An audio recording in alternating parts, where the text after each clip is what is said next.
Hello everybody, welcome back to the channel. Guys, today is a whole nother adventure.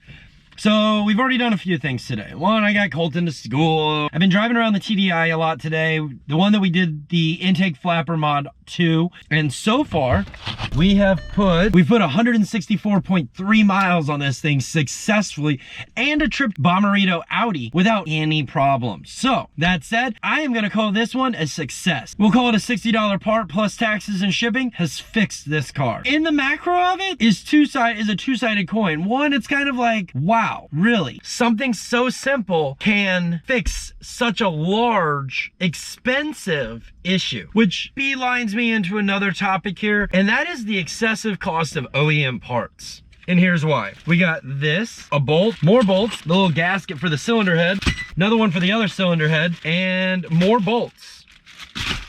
Grand total, $233.06. Give you another way of looking at this. That is Hey, Steve.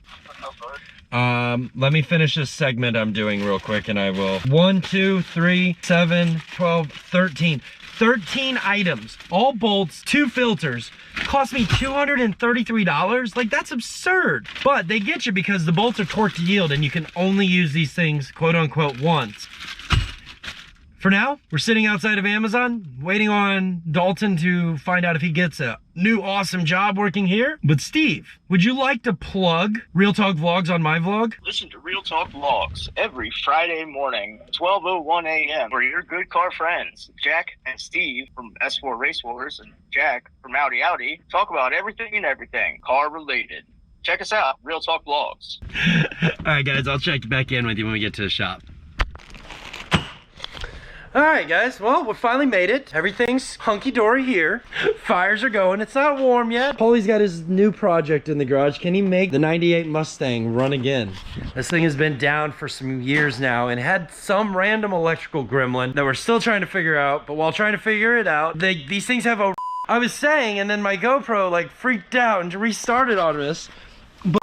All right, take 3. Camera, like, freaked out, then died. It said it was dying when it was at 28%. But yeah, this thing has a really weird, like, positive terminal that goes right here. They love to break off. This is the one actually out of the car, hence the Giant X. So while trying to figure out what's going on with it, terminal snaps off and it's like, well, it was just a downhill slope. So I got 3 different projects today and I'm not quite sure which one we're gonna do. I gotta stop at like 6 o'clock, head to the house, pregame with Steve about podcasting things. One of them can be this, which I don't off get. I'm gonna say project number 2 could be this guy, gas pedal things. I've got all the bits right here disassembled that I think I'm gonna need. I kind of figured out some action with this. Might have to give it a little tweak because it's not factory straight. Option number 3 is I need to finish disassembling Steven's diff, along with I got to finish disassembling my transmission because, well, more or less we got things to do with them in February. I have yet to put any content up about the transmission because there's a lot of other things going on behind the scenes with it, and it's just like top secret zone material. You might get a glimpse of what's going on in my Instagram story if you follow me on Instagram or Facebook at the RwdyAudi. As far as like in detail, lips are sealed, guys. Other than what you just caught. What project do we work on? It's either this or this. That is too technical. We don't got enough time for it right now. And once I dive into that thing, I'm not gonna stop until it's done. You don't stop unless you got a hard place to start and stop at on a job like this. I think the gas pedal is going to be the easiest thing to do. I mean, honestly, this is pretty easy. Let's go ahead and knock out the diff real quick and then we'll jump on the gas pedal.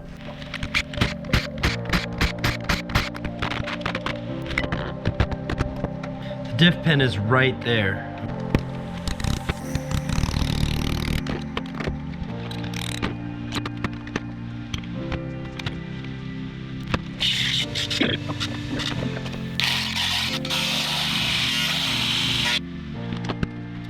I don't know how many of you guys have ever wanted to know. If you don't want to watch the video that I put in the card a few seconds ago or minute, here is kind of like an exploded real life applied diagram of what's inside this diff.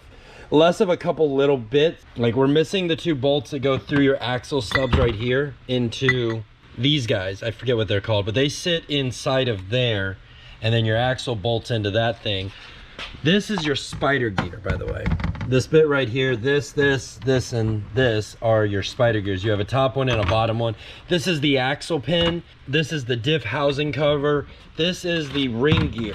You hear somebody talk about, oh, I put 411s and I originally had 383s. They are talking about this bit right here and this bit right here. This is called the ring gear and this is called the pinion gear.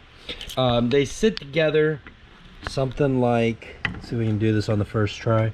They sit together something like that right there, and it just spins around and rotates this gear, which spins this thing, which then when these are in there spins that, and boom, you have magic.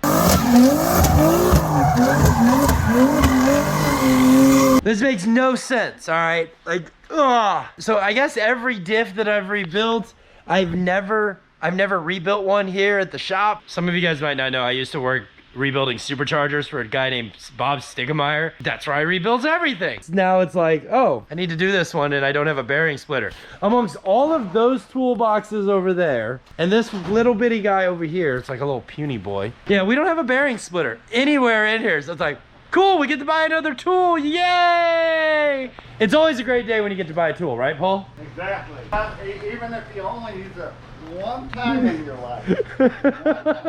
For the most part here, I have to stop on this. I need, like I said before, I need a bearing splitter, which is kind of a tool with like two clamps. It goes one there, and it sits down in this little valley, or in this case, it would sit in that valley.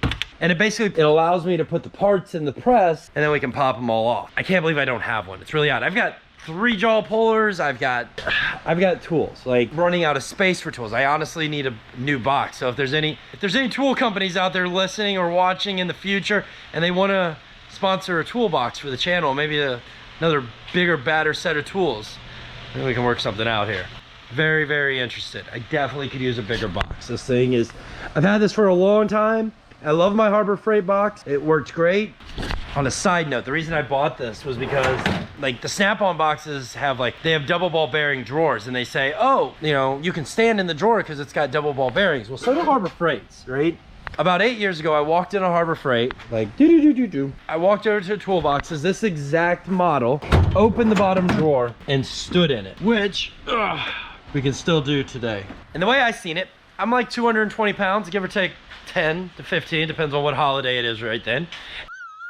It's like, you know what? If I can stand in it, I'm not gonna put 200 pounds of tools in it. What's the difference? Toolbox don't make me no money, the tools in it do. I bought really expensive tools and put it in a really cheap box. That's one of my little life stories. All right, well, since we can't do anything else on this, let's see if we can hammer out some bits of this gas pedal thing before we have to leave. It's like 5:30 and I gotta leave by 6 o'clock to be home. Not rushing it, but I think that's a decent timeline to try to get something done in. It's not like we're building a rocket ship here. We're building a freaking gas pedal, and 2/3 of it's already done. All right, so let's jump into another quick montage so I can get in that flow state. Check the mic and make sure it sound right, boys.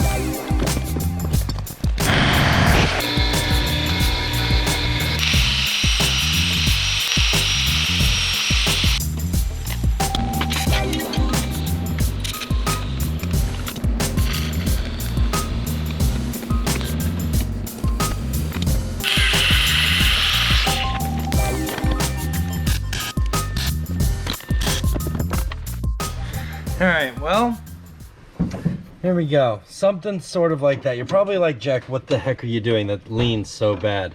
But this portion of the pedal isn't actually straight to start with. So I'm gonna give this a hard tweak. The gas pedal actually has to sit down onto this knurl in here. So my plan here is to get this thing kind of where it's gotta be.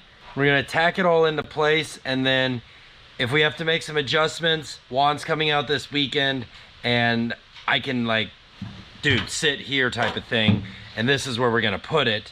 The seats aren't mounted in.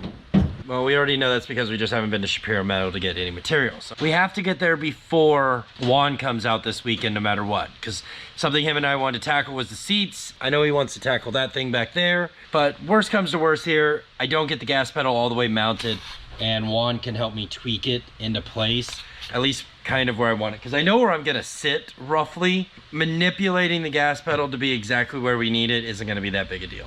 Guys, I think that's where I'm gonna end it for tonight. It's 5:58, gotta get home and do podcast things. Thanks for watching. If the AI has gotten you here somehow, some way, consider subscribing, and I'll see you guys tomorrow. Peace, I'm outie. Ooh, almost touched the screen of my dirty